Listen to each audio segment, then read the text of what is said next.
ദൈവത്തിന് മഹത്വം ഉണ്ടാകട്ടെ. നെഹമ്യാവിൻ്റെ പുസ്തകം 4-ാം അധ്യായം. ഞങ്ങൾ മതിൽ പണിയുന്നു എന്ന് സൻബല്ലത്ത് കേട്ടപ്പോൾ അവൻ കോപവും മഹാരോഷവും പൂണ്ട് യഹൂദന്മാരെ നിന്ദിച്ചു. ഈ ദുർബലന്മാരായ യഹൂദന്മാർ എന്തു ചെയ്യുവാൻ പോകുന്നു? അവരെ സമ്മതിക്കുമോ? അവർ യാഗം കഴിക്കുമോ?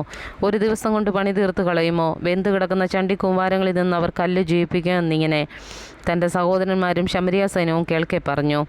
അപ്പോൾ അവൻ്റെ അടുക്കൽ നിന്നിരുന്ന അമ്മോന്യനായ തോബിയാവ്, അവർ എങ്ങനെ പണിതാലും ഒരു കുറുക്കൻ കയറിയാൽ അവരുടെ കന്മതിൽ ഉരുണ്ടു വീഴുമെന്ന് പറഞ്ഞു. ഞങ്ങളുടെ ദൈവമേ, കേൾക്കണമേ. ഞങ്ങൾ നിന്ദിതന്മാരായിരിക്കുന്നു. അവരുടെ നിന്നെ അവരുടെ സ്വന്തം തലയിലേക്ക് തിരിച്ച് പ്രവാസദേശത്തിൽ അവരെ കവർച്ചയ്ക്കേൽപ്പിക്കണമേ.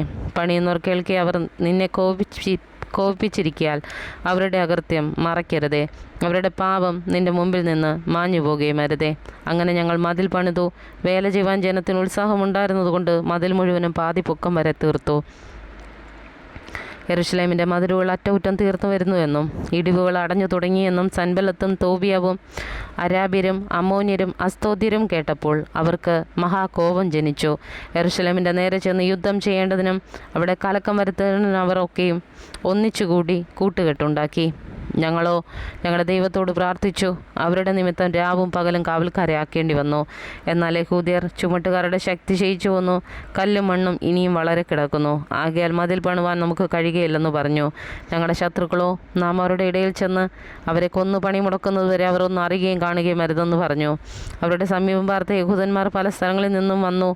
നിങ്ങൾ ഞങ്ങളുടെ അടുക്കൽ വരുവീൻ എന്ന് 10 പ്രാവശ്യം ഞങ്ങളോട് അപേക്ഷിച്ചു.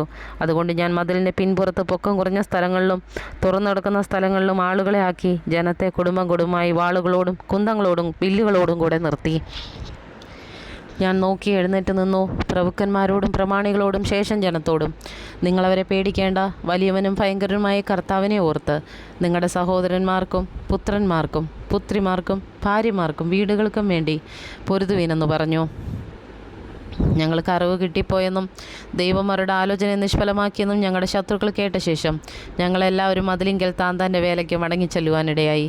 അന്നു മുതൽക്ക് എൻ്റെ ഭൃത്യന്മാരിൽ പാതിപേർ വേലയ്ക്ക് നിന്നു, പാതിപേർ കുന്തവും പരിചയും വില്ലും കവചവും ധരിച്ചു നിന്നു. മതിൽ പണിയുന്ന എല്ലാ യഹൂദന്മാരുടെയും പുറകിൽ പ്രഭുക്കന്മാർ നിന്നു. ചുമടെടുക്കുന്ന ചുമട്ടുകാർ ഒരു കൈ കൊണ്ട് വേല ചെയ്യുകയും മറ്റേ കൈ കൊണ്ട് ആയുധം പിടിക്കുകയും ചെയ്തു. പണിയുന്നവർ അരയ്ക്ക് വാൾ കെട്ടിയും കൊണ്ട് പണിതു. എന്നാൽ കാഹളം ഊതുന്നവൻ എൻ്റെ അടുക്കൽ തന്നെയായിരുന്നു. ഞാൻ പ്രഭുക്കന്മാരോടും പ്രമാണികളോടും ശേഷം ജനത്തോടും, വേല വലിയതും വിശാലമായതുമാകുന്നു. നാം മതിലിന്മേൽ ചിതറി തമ്മിൽ അകന്നിരിക്കുന്നു. നിങ്ങൾ കാഹളനാദം കേൾക്കുന്നിടത്ത് ഞങ്ങളുടെ അടുക്കൽ കൂടിക്കൊള്ളുവീൻ. നമ്മുടെ ദൈവം നമുക്ക് വേണ്ടി യുദ്ധം ചെയ്യും എന്ന് പറഞ്ഞു. അങ്ങനെ ഞങ്ങൾ പണി നടത്തി. പാതിപേർ നേരം വെളുക്കുമ്പോൾ തുടങ്ങി നക്ഷത്രം പ്രകാശിക്കുന്നതുവരെ കുന്തം പിടിച്ചു നിന്നു. ആ കാലത്ത് ഞാൻ ജനത്തോട്, രാത്രിയിൽ നമുക്ക് കാവലിനും പകൽ വേല ചെയ്യുന്നതിനും ഉതകത്തക്കവണ്ണം ഓരോരുത്തൻ തൻ്റെ വേലക്കാരനുമായി യെരുശലേമിനകത്ത് പാർക്കണം എന്ന് പറഞ്ഞു. ഞാനോ എൻ്റെ സഹോദരന്മാരോ എൻ്റെ ബാല്യക്കാരോ എൻ്റെ കീഴിലുള്ള കാവൽക്കാരോ ആരും ഉടുപ്പ് മാറിയില്ല. കുളിക്കുന്ന സമയത്ത് കൂടെയും ആയുധം ധരിച്ചിരുന്നു.